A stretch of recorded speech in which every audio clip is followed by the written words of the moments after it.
There's been a lot of speculation about the cause of the accident. Once the relevant data from the flight data recorder and the cockpit video recorder is released, we should have a much clearer picture. Still, I believe there are already some important clues. For context, I've been in aviation for 25 years, flying a dozen different aircraft types across 4 different airlines.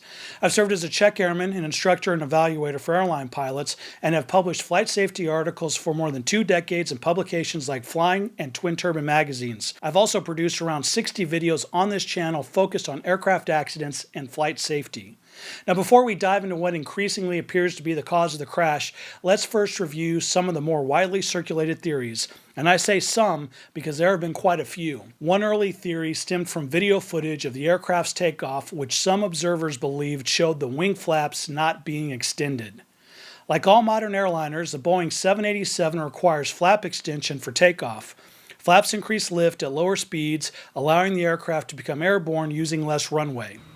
Takeoff flap settings on the 787 typically range from 5 to 15 degrees, depending upon the conditions. Shorter runways usually call for more flaps, around 15 degrees, to reduce the takeoff distance. Conversely, takeoffs over rising terrain may use a lower flap setting, which requires more runway but allows for a steeper initial climb. Ahmedabad's single runway is 3,505 meters or 11,499 feet long. This should provide ample length for most takeoff configurations. There's no official confirmation yet on the preferred flap setting for this particular takeoff. However, when runway length permits, pilots typically use a lower flap setting to optimize aircraft performance. Although there doesn't appear to be significant terrain along the departure path, there are multiple buildings in the area. In order to take off, an airliner must be able to clear all obstacles by at least 35 feet in the event of an engine failure. To provide a safety margin for less than ideal aircraft performance or pilot technique, the required climb gradient includes about 1% of additional margin. In practice, this means that the further the aircraft is from the runway, the higher it should be above any obstacles. The most critical part of the climb occurs during what's known as the second segment, which begins once the landing gear is retracted and the aircraft is still in its takeoff flap setting. Retracting the gear is essential to meet the required climb gradient. If it remains extended, the added drag significantly reduces performance and climb capability. Keep that in mind. It will become important later. But for now, let's return to the topic of the flaps. Although the flap position isn't clearly visible in the available video footage, that's not surprising. At settings of 5 or even 10 degrees, flaps can be difficult to see in flight. Importantly, the Boeing 787 is equipped with a takeoff configuration warning system that gives an oral alert if the aircraft is not properly configured for takeoff, including if the flaps are not set. While flap-related accidents did occur in earlier decades, these type of incidents have become extremely rare since the introduction of such warning systems. In other words, the likelihood of the crew attempting to take off with no flaps was always low. Supporting that, there are now reports that the flap positions found in the wreckage were consistent with proper extension for takeoff. At this point, we can reasonably rule out flap configuration as a factor in the crash. A second theory focused on possible fuel contamination. This idea gained traction after video footage suggested that the ram air turbine, or RAT, had automatically deployed prior to the crash. The RAT is an emergency backup that provides electrical power if all onboard generators fail. Twin-engine airliners like the 787 are equipped with at least 3 different generators, one on each engine and a third on the auxiliary power unit, or APU, a small turbine engine located in the tail of the aircraft. During normal flight, the 2 engine-driven generators supply power, with the APU shut down unless an engine generator has failed. And if an engine generator has failed, it will take a minute or so to start up the APU and connect its generator to the electrical system. If both engine-driven generators fail, the RAT automatically deploys to provide essential electrical power. In this case, the aircraft's inability to climb or maintain altitude strongly suggests that both engines shut down in flight and, notably, appear to have done so in rapid succession. For context, as it relates to a dual engine failure, the FAA reports that the failure rate of modern jet engines is less than 1 failure per 375,000 flight hours. The odds of 2 engines failing within an hour of each other due to unrelated mechanical issues is about 1 in 140 billion. The odds of them failing at the exact same time? Essentially 0, effectively impossible without a common cause.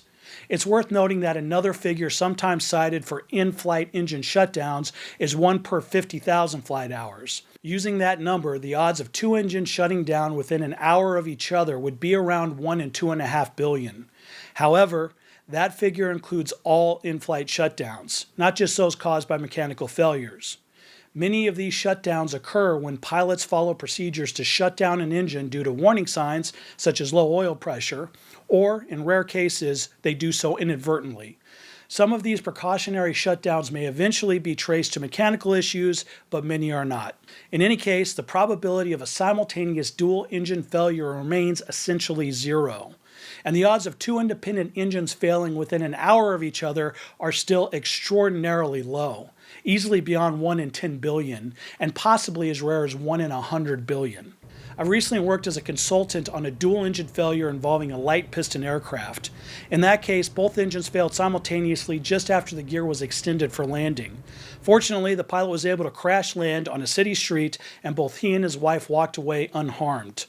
The root cause, as expected, was a single point of failure, a miswired backup battery system that failed to power the computers controlling both engines during an electrical transient to the normal electrical system. The key takeaway is this: simultaneous engine failure is at the bottom of the crash cause probability chart unless the failures are due to a shared cause. One such cause of simultaneous engine failures can be bird ingestion.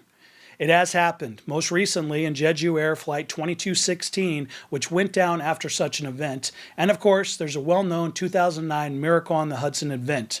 However, in the case of Air India 171, investigators have reportedly ruled out bird ingestion, likely because no bird remains or bird-related damage were found in either engine at the crash site. Airliners like the 787 are designed with extensive redundancy to prevent single points of failure from shutting down both engines. But there are 2 things that can't be fully duplicated: exposure to birds and a single shared source of fuel. This isn't to say that fuel contamination can't be isolated or managed. Each engine on the 787 is supplied by its own collector tank, which is replenished from the respective wing tanks and, at times, the center fuel tank.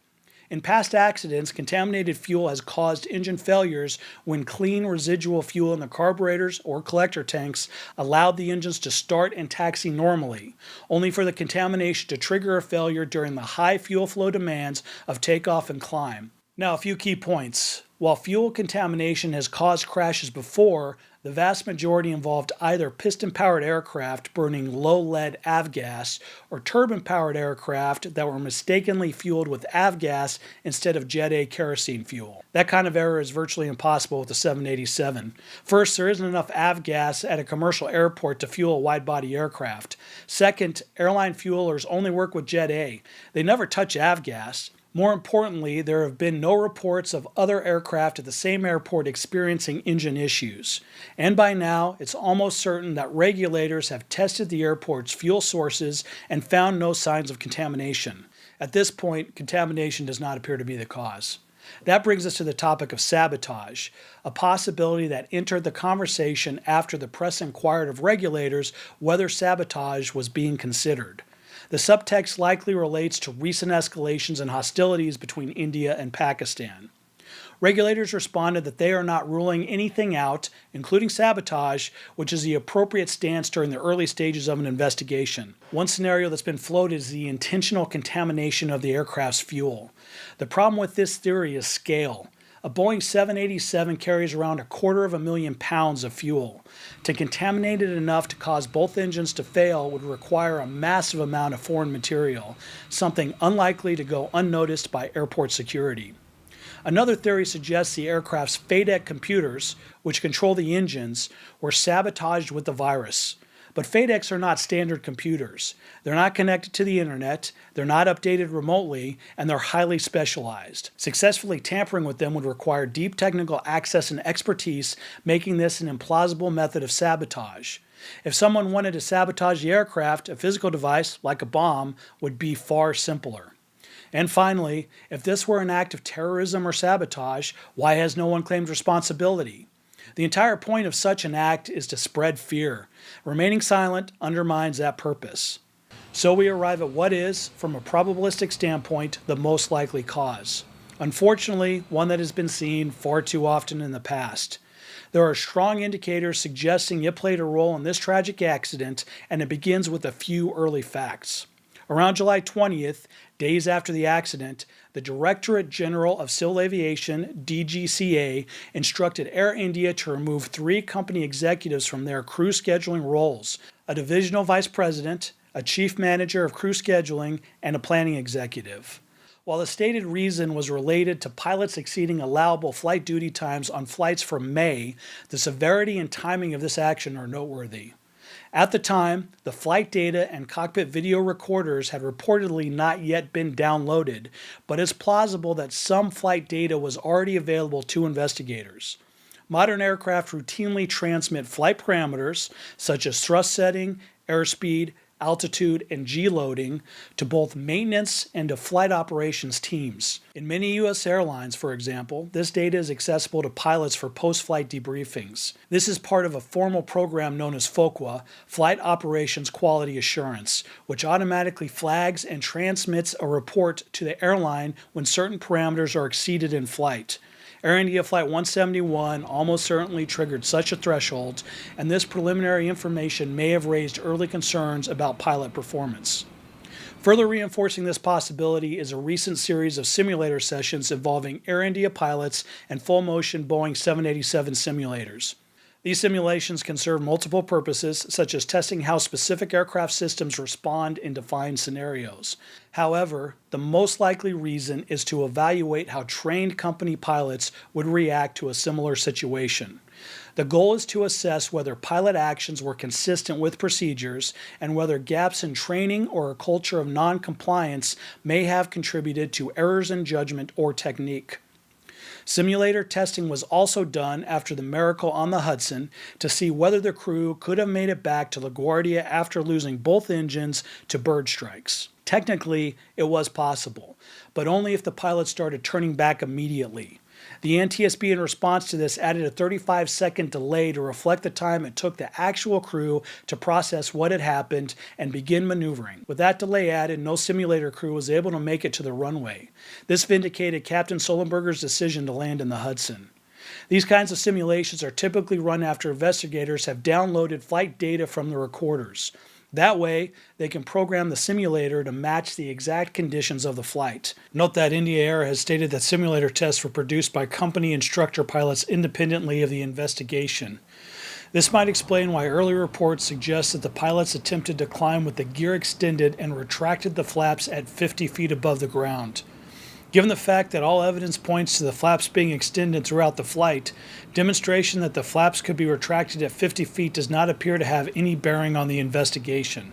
Reports say the simulator showed the aircraft could still climb and clear the obstacles even with the gear down. There is no mention as to whether this was conducted during a single engine failure or with both engines operable.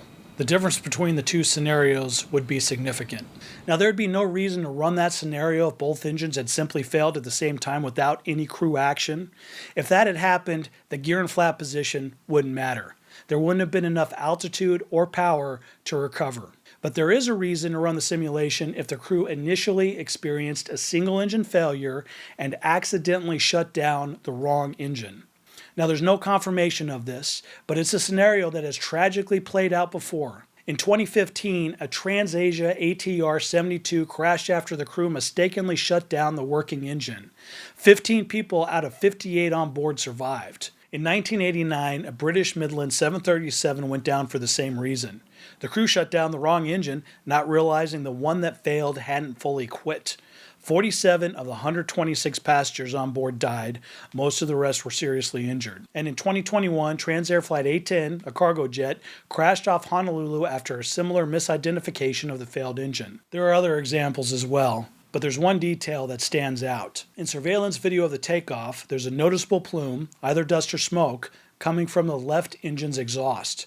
The quality of the footage isn't good enough to say exactly what it is, but it's unlikely to be just runway dust.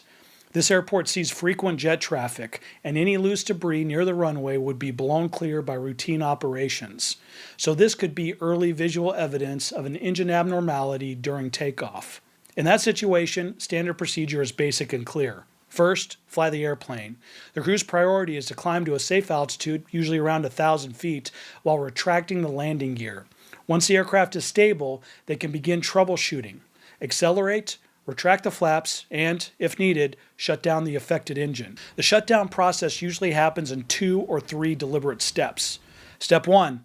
Identify the malfunctioning engine and verify it with the other pilot. Then bring the thrust lever to idle. This step is reversible. If a mistake is made, you can simply push the lever forward again and regain thrust.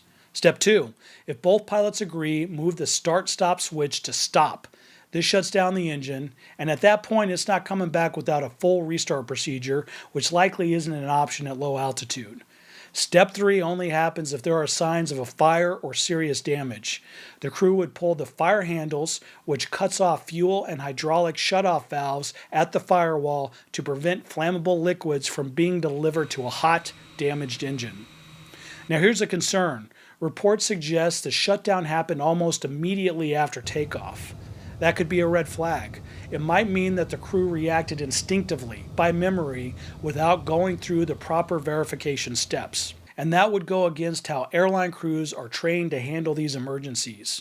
If the simulator tests conducted after the crash were designed to explore this scenario, early indications are that other crews did not immediately shut down an engine.